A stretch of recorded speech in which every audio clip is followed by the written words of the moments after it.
మూడంతస్తుల ఎత్తు నుండి అమ్మాయిని తలక్రిందులుగా వ్రేలాడదీసి విసిరేశాడు. అతని పేరు అమిత్. ఒకవేళ అబ్దుల్ అయితే ఇప్పటి వరకు మీడియా అంతా కూడా నంగా నా చేసేసేది. ఏ అపార్ట్మెంట్ మీద నుంచి అయితే అతడు తోసేశాడో ఆ అపార్ట్మెంట్ని జిహాదీ అపార్ట్మెంట్ అని చిత్రీకరించేవారు. చూడండి అతడు ఏ విధంగా అమ్మాయిని తోసేస్తున్నాడో. కల్మా చదివి అల్లాహు అక్బర్ అంటూ పైనుండి అమ్మాయిని తోసేశాడు అంటూ కథలు అల్లి విద్వేషాన్ని సృష్టించి వ్యూస్ని సంపాదించేవారు. పాట్నాలోని ఇందిరాగాంధీ మెడికల్ సైన్సెస్ ఇన్స్టిట్యూట్ IGIMSలో చదువుతున్న 22 ఏళ్ల ముస్లిం నర్సింగ్ విద్యార్థిని సోఫియా పర్వీన్ను ఆమె బాయ్ ఫ్రెండ్ చంపేశాడు. ఆమె వెస్ట్ చంపారన్ జిల్లా బెట్టియా మండలం భంగా బలువా గ్రామానికి చెందిన ముస్లిం యువతి. ఆమె పాట్నాలో ప్రైవేట్ ఆసుపత్రిలో పనిచేస్తూ నర్సింగ్ కోర్సు చేస్తుండగా ఆమె బాయ్ ఫ్రెండ్ ఆమెను 3వ అంతస్తు నుంచి తలకిందులుగా విసిరి చంపేశాడు. ఈ ఘటన సెప్టెంబర్ 8, 2025 రోజు జరిగింది. ఆమె శవం IGIMS మార్చురీలో 4 రోజులుగా ఉంది. కానీ ఆమె ఏమైపోయిందో కుటుంబ సభ్యులకు మాత్రం తెలియదు. దీనికి ముందే ఆమె కుటుంబం దానాపరన్ పోలీస్ స్టేషన్కు సమాచారం ఇచ్చారు. అక్టోబర్ 3న సోఫియా బాల్య స్నేహితుడు అర్జున్ ఖాన్ ఒక వార్తా కథనంలో ఆమె ఫోటోను చూసి గుర్తించాడు. వెంటనే ఆమె సోదరి షబానాకు సమాచారం ఇచ్చాడు. షబానా తన అత్తగారి ఇంట్లో ఉన్నప్పుడు ఈ కాల్ వచ్చిందని చెప్పింది. నేను అన్నీ వదిలేసి నా తల్లిదండ్రులు ఇంటికి వెళ్ళాను. నేను ఈ వార్తను చూపించినప్పుడు అందరూ గుండెలు పగిలిపోయేలా ఏడవడం మొదలుపెట్టారు. మేము పోలీసులకు సమాచారం ఇచ్చి వార్తను నిర్ధారించడానికి పాట్నాకు బయలుదేరామని ఆమె చెప్పింది. పోలీసులు దర్యాప్తు చేస్తున్నప్పుడు నిందితుడు మరియు సోఫియా దానాపూర్లోని అశోక్పురిలోని అపార్ట్మెంట్లోని ప్లాట్ నెంబర్ 306లో కలిసి నివసిస్తున్నారు. సెప్టెంబర్ 30న ఒక వాగ్వివాదం తర్వాత ఆ వ్యక్తి సోఫియాను 3వ అంతస్తు బాల్కనీ నుండి అంటే సుమారు 65 అడుగుల ఎత్తు నుండి విసిరేశాడు. సమీపంలోని ఒక పాఠశాలలో ఉన్నటువంటి CCTV కెమెరాలు ఈ సంఘటనను పూర్తిగా రికార్డ్ చేశాయి. ఫుటేజ్లో సోఫియా బాల్కనీ నుండి పడిపోయి పాఠశాల గోడను తాకి నేలపై పడి ఆమె అక్కడికక్కడే మరణించినట్లు కనిపిస్తుంది. ఈ సంఘటన తర్వాత నిందితుడు సోఫియా శవాన్ని అపార్ట్మెంట్ నుండి సుమారు 7 కిలోమీటర్ల దూరంలో ఉన్నటువంటి IGIMSకు తీసుకెళ్లాడు. ఆసుపత్రి CCTV ఫుటేజ్లో అతను ఆటో రిక్షా డ్రైవర్ సహాయంతో వచ్చే రక్తంతో తడిసినటువంటి ఆమె శవాన్ని ఎమర్జెన్సీ OPD సమీపంలో స్ట్రెచ్చర్పై ఉంచి వెంటనే పారిపోయినట్లు కనిపిస్తుంది. ఆసుపత్రి సిబ్బంది IGIMS పోలీసు అవుట్స్పోర్ట్ సమాచారం ఇచ్చారు. తర్వాత శాస్త్రీనగర్ పోలీసులకు తెలియజేశారు. అయితే పోలీసులు చేరుకునే సమయానికే నిందితుడు పారిపోయాడు. ఆ అమ్మాయి ఎలాంటి చికిత్స పొందకుండానే మరణించింది.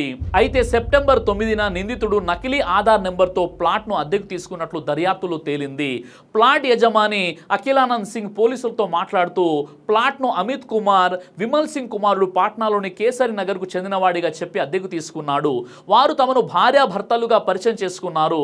డాక్యుమెంట్స్ నిజమైనవిగా కనిపించాయి కాబట్టి నేను వాటిని పరిశీలించలేదు అని ఆ యజమాని చెప్పాడు. పోలీసులు ఆధార్ వివరాలను పరిశీలించినప్పుడు అవి నకిలీవని తేలింది. అమ్మాయి మొబైల్ ఫోన్ కూడా కనిపించకపోవడంతో నిందితుడు ఆధారాలను నాశనం చేసి ఉండవచ్చని అనుమానం వ్యక్తం చేస్తున్నారు. రిపోర్టర్లతో మాట్లాడుతూ సోఫియా సోదరి షబానా ఇలా అన్నారు.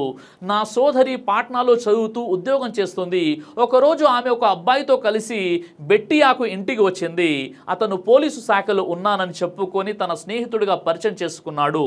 అతను స్కార్పియో వాహనంలో వచ్చి మా ఇంట్లో ఒక రాత్రి ఉన్నాడు. మరుసటి రోజు ఉదయం అతను నా సోదరిని తిరిగి పాట్నాకు తీసుకెళ్లాడు.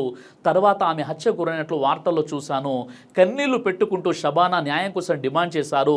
అతను నా సోదరిని హత్య చేసిన విధంగానే అతనికి కూడా అదే శిక్ష విధించాలి అని ఆవేదన చెందింది. జరగరానిది జరిగిపోయిన తర్వాత ఎంత ఏడ్చినా ఎన్ని కేసులు పెట్టినా పోయిన ప్రాణం మాత్రం తిరిగి రాదు కదా.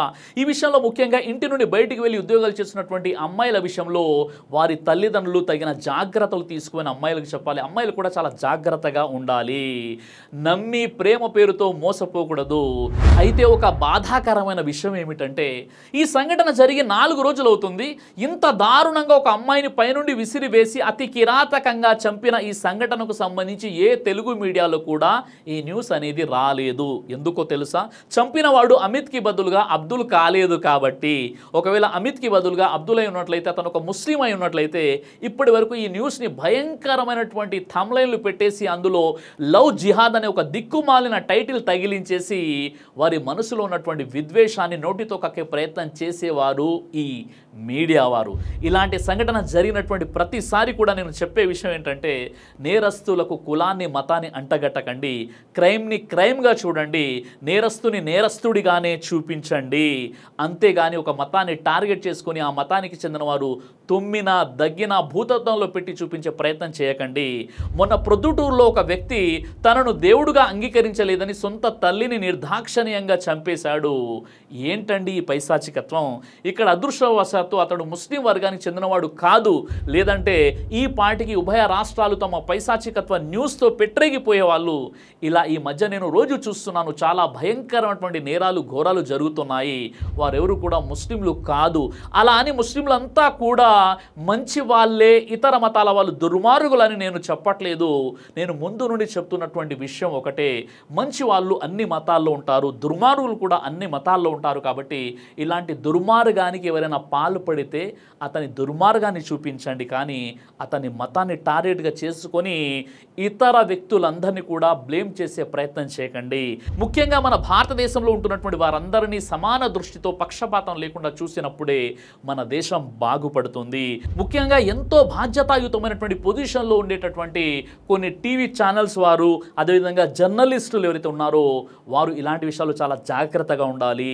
క్రైమ్ని క్రైమ్గా చూపించాలి తప్ప ఒక మతాన్ని టార్గెట్గా చూపించే ప్రయత్నం చేయకూడదు. మనమంతా మన భారతదేశంలో కలిసిమెలిసి అన్నదమ్ములుగా అందరినీ సమాన దృష్టితో చూసినప్పుడే మన దేశం పురోభివృద్ధి వైపునకు పరుగులు తీస్తుంది. దైవం మనందరికీ కూడా సద్బుద్ధిని ప్రసాదించుగాక. జై హింద్. దైవ ప్రవక్త ముహమ్మద్ సల్లల్లాహు అలైహి వసల్లం వారు తెలియజేశారు, కడుపుకు సంబంధించినటువంటి అన్ని రకాల వ్యాధులకు అద్భుతమైనటువంటి ఔషధం తల్బీనా. ఇది దైవ ప్రవక్త వారి సున్నత్. మంచి ఆహారం, ఇమ్యూనిటీ బూస్టర్, ఇందులో షిఫా ఉంది. ఇది మంచి ఔషధంగా కూడా పనిచేస్తుంది. కాబట్టి పిల్లలు అయినా పెద్దలు అయినా ఎవరైనా దీనిని ఉపయోగించవచ్చు. అలాగే ఖురాన్లో దైవం తెలియజేశాడు, తేనెలో మీకు స్వస్థత ఉంది అని. కాబట్టి స్వచ్ఛమైనటువంటి ఫారెస్ట్ హనీ కోసం మీరు సంప్రదించండి. అలాగే పురుషుల కోసం ప్రత్యేకంగా తయారు చేయబడినటువంటి షాహీ హల్వా, ఇది లైంగిక సమస్యలను దూరం చేసి శృంగార సామర్థ్యాన్ని పెంచుతుంది. మీ దాంపత్య జీవితంలో మంచి అనుభూతినిస్తుంది. ఇందులో ఎలాంటి సైడ్ ఎఫెక్ట్స్ లేవు. ఇది కంప్లీట్గా హెర్బల్ ప్రొడక్ట్స్తో తయారు చేయబడినటువంటిది. కాబట్టి స్క్రీన్పై కనిపిస్తున్నటువంటి ఈ నెంబర్స్కి కాల్ చేసి మీరు ఇప్పుడే ఈ ప్రొడక్ట్స్ని ఆర్డర్ చేసుకోవచ్చు. కొరియర్ ఫెసిలిటీ కూడా ఉంది. ఆలస్యం ఎందుకు, వెంటనే ఆర్డర్ చేయండి.